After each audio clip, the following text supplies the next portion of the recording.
René González is a hero for the Cuban people. He was infiltrated in Miami-based groups that executed terrorist acts against Cuba. For that, he was caught and imprisoned for more than a decade. He's part of the case known as the Cuban Five, who had a manipulated and politically biased trial. They are all in Cuba now and are very popular political personalities. René, a trained pilot, is now vice president of the Cultural Society José Martí. His job here is to spread the knowledge of this Cuban writer who gave his life for the Cuban independence. Thank you so much, René, for coming back to Telesur and give us the opportunity of speaking again about your story, which is still newsworthy, and what you're currently doing here in Cuba. And every opportunity that I have of explaining again, and although you're all free, the story of the Cuban Five, I think it's important because so many years of misinformation, of manipulating that story.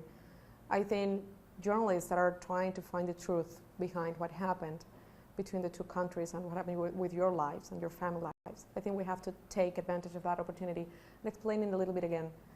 Why were the Cuban Five in Florida? Why was that important?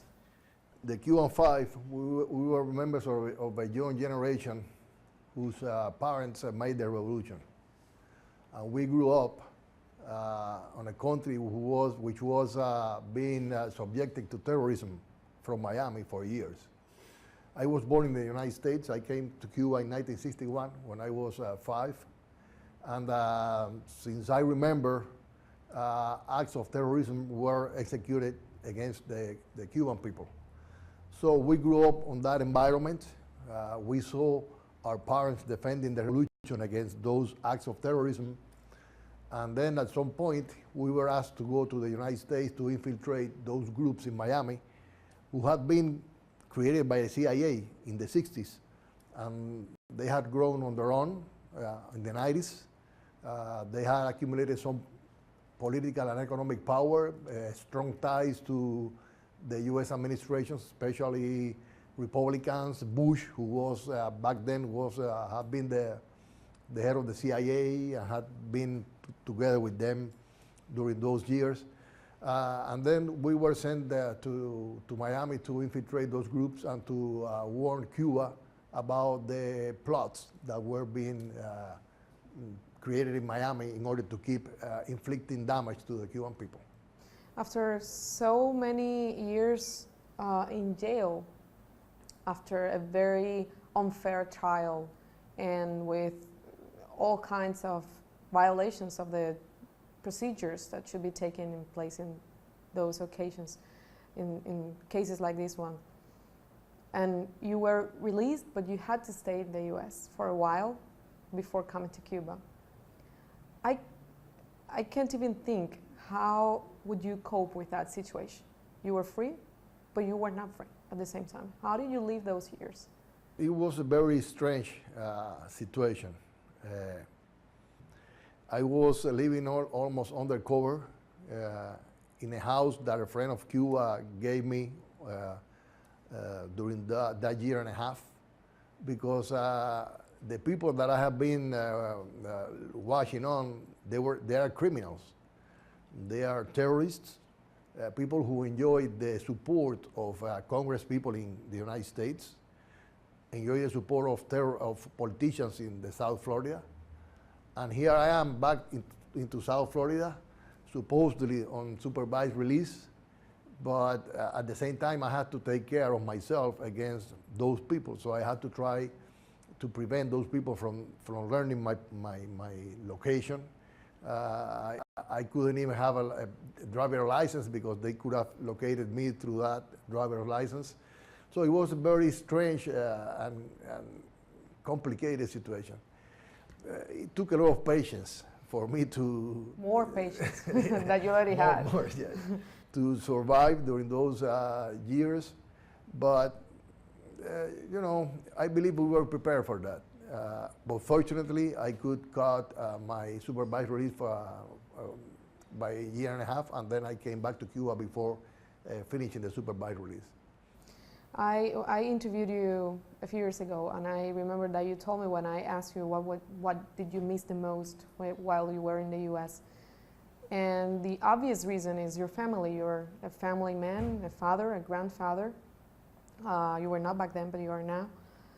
And besides that, those years that you were there, besides, of course, Olga and your two girls, your children, what did you miss the most about your country, your home country?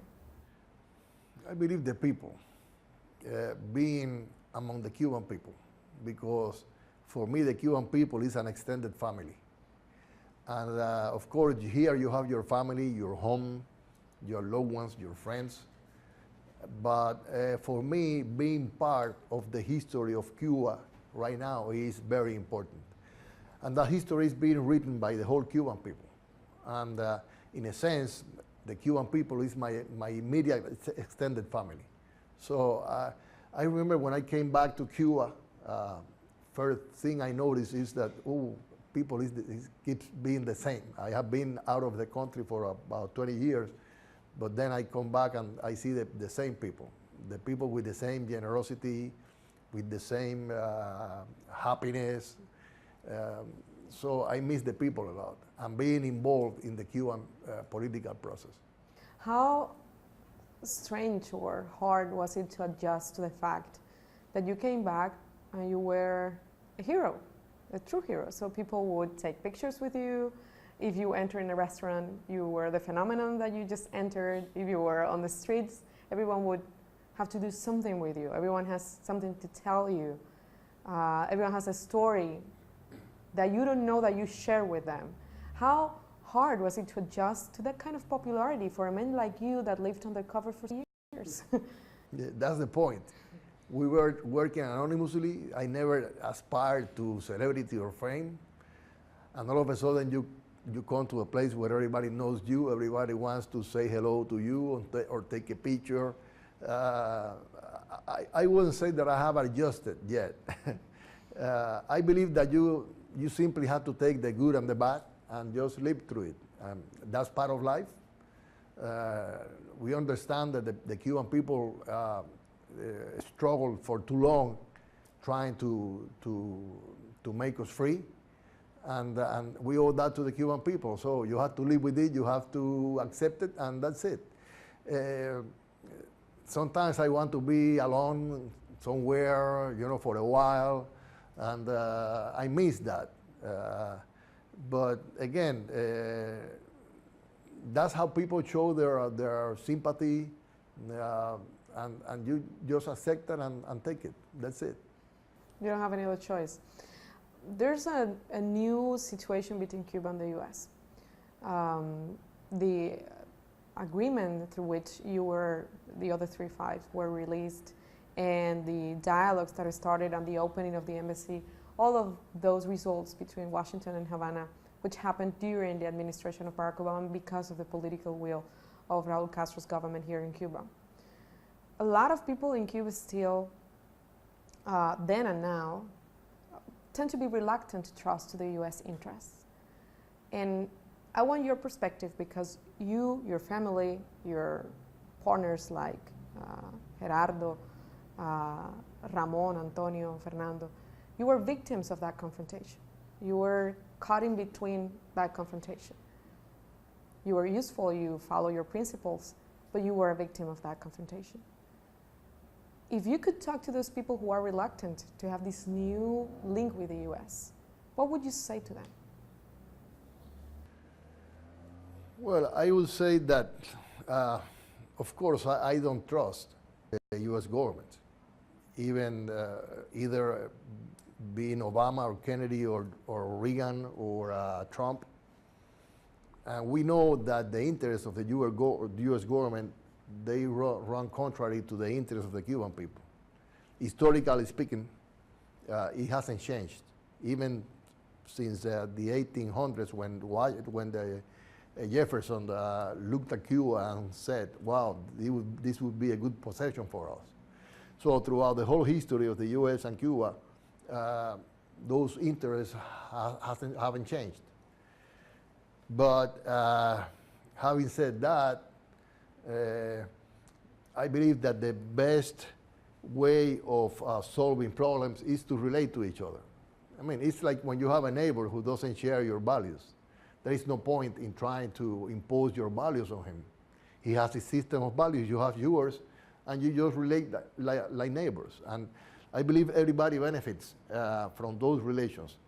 But of course, we cannot be naive. It doesn't mean that if Obama comes here with his mother-in-law, his daughters, and he's a nice guy, and you are kind of sympathetic with him, it doesn't mean that the interest behind the U.S. government changed.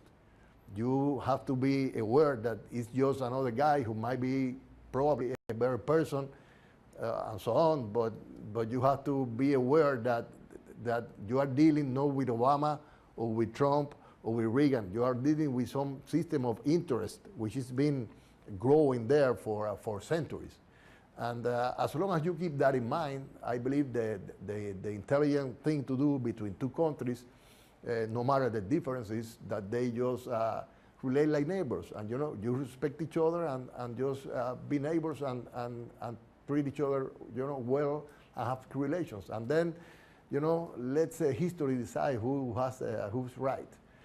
But confrontation, war, blockades, all that is contrary to human reason. And we aspire to be a reasonable species, even though it's been a long road, but that's a common aspiration, I believe. There's an internal debate that's been going on for a while now around the fact that Cuba is, although we've had a very apart period since the revolution triumphed, Cuba is quite close to the U.S. in the cultural sense. Not so much the U.S. towards Cuba, but we consume American cultural products. We listen to American music. In the recent years, we received all kinds of American pop stars who loved Havana.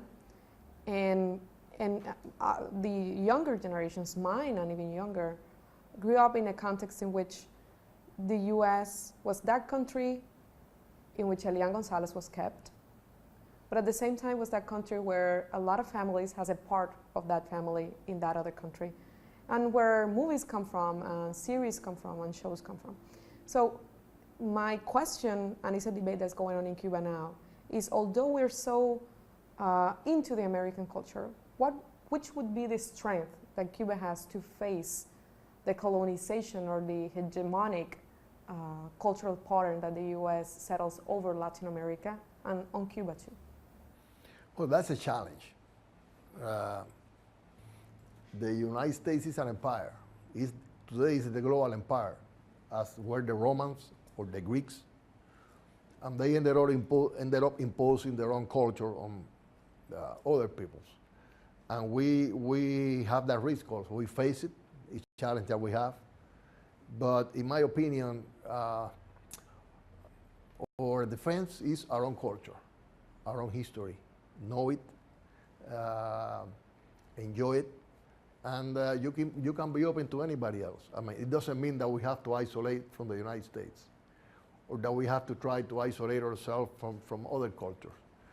But if you are well educated, if you know, if you are capable of looking at that culture for the good and also for the bad, and you develop the capacity to distinguish between the two, I believe that we can do it. It's a matter of educating our people. It's a matter of defending our own culture, our own inheritance, our history, knowing well, and know who we are. And as long as we know that, we can be open to anything and just watch it. I mean, every day I watch U.S. movies, and I can see the propaganda behind them. I can see how they develop that superiority, complex through Hollywood. We can see how they sell war as it was an adventure. We can see today the propaganda against the Russians, who are the bad guys today, like the Koreans were before. I can see through all of it. So if I'm prepared to watch it and just distinguish the good, the bad, what's the propaganda, what's not, That's the best defense we have, because we are a small country. We don't have the capacity to overwhelm the rest of the world with our cultural products like they have. So what can we do? We just prepare yourself, be educated, know what your history is, and just learn to distinguish the best and the worst, and that's it. You're doing something different now. You have an education as a pilot, then you studied other things, and today you're doing something very different. Vice President of the Cultural Society, José Martí. What's the main role of this society, and what are you doing here? Well, let me start by saying that I miss flying a lot. You haven't flown again? I haven't been able to.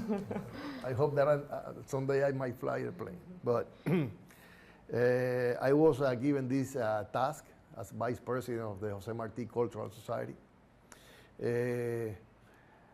By the way, often we talk to American groups who come to Cuba. We meet with them, explain to them what we do. We have very interesting exchanges with them.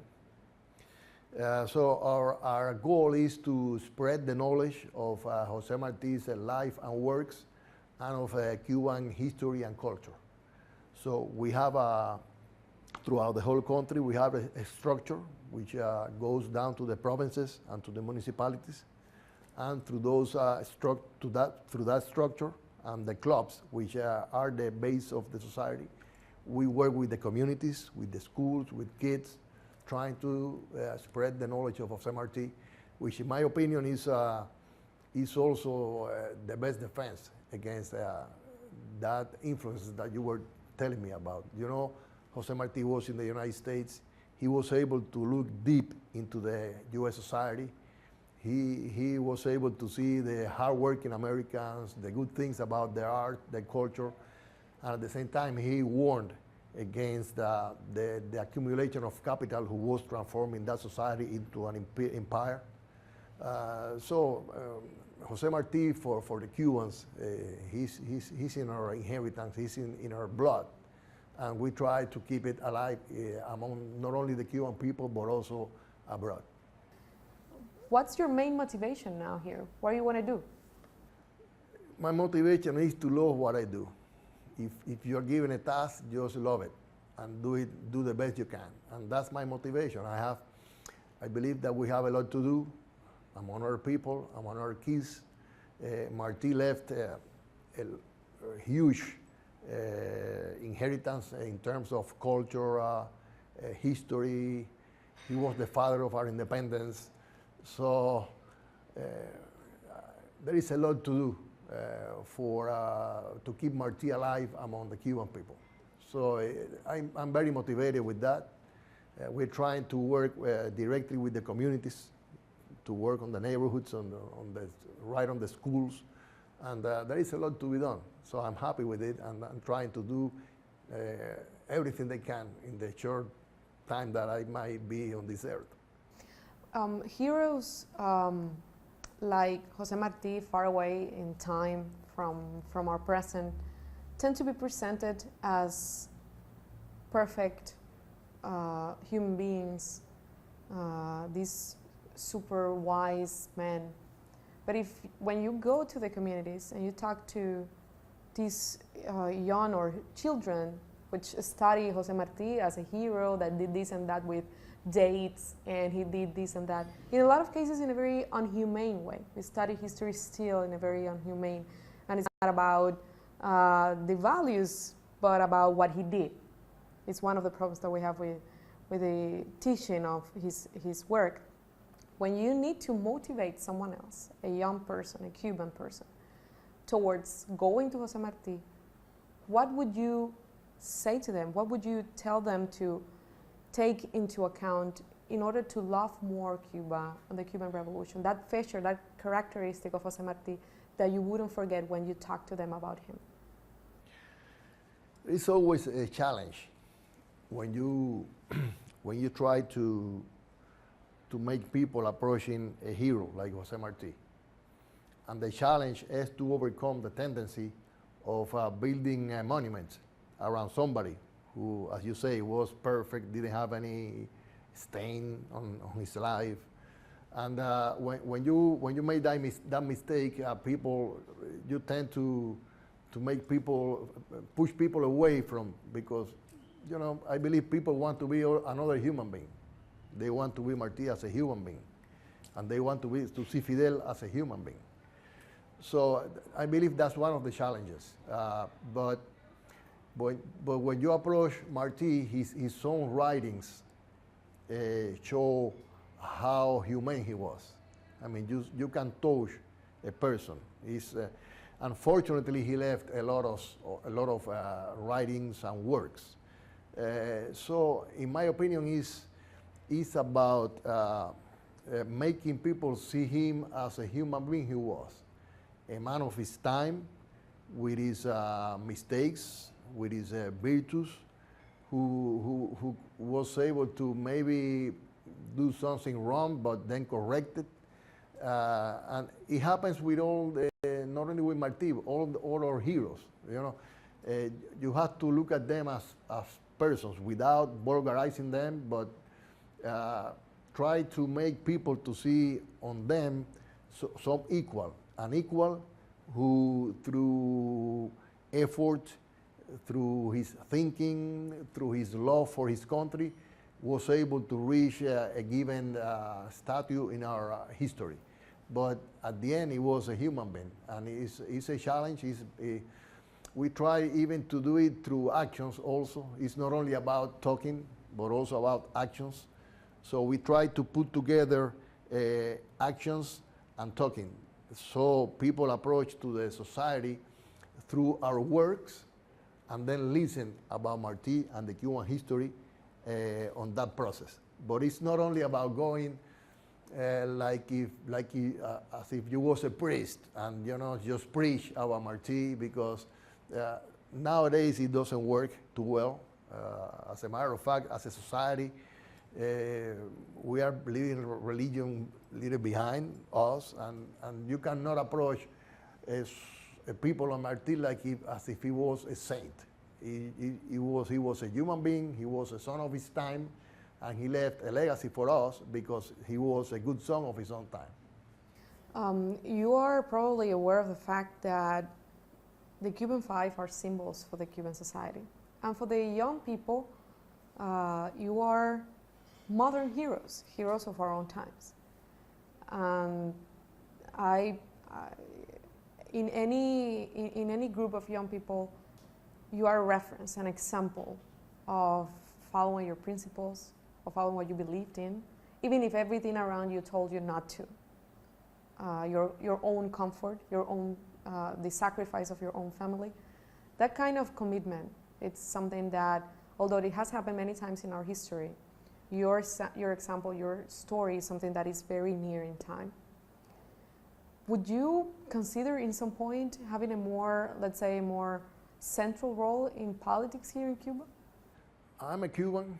I have the same rights and duties that any other Cuban, and I will do what my people wants me to do, period. I was assigned this task. I'm happy with it, and whatever I'm assigned, I'll try to do my best, and that's it. I imagine that for you, your family, the passing away of Fidel Castro was, let's say, a tremendously sad news, as it was for the Cuban people. A lot of media internationally wanted to cover this kind of news because it was real news.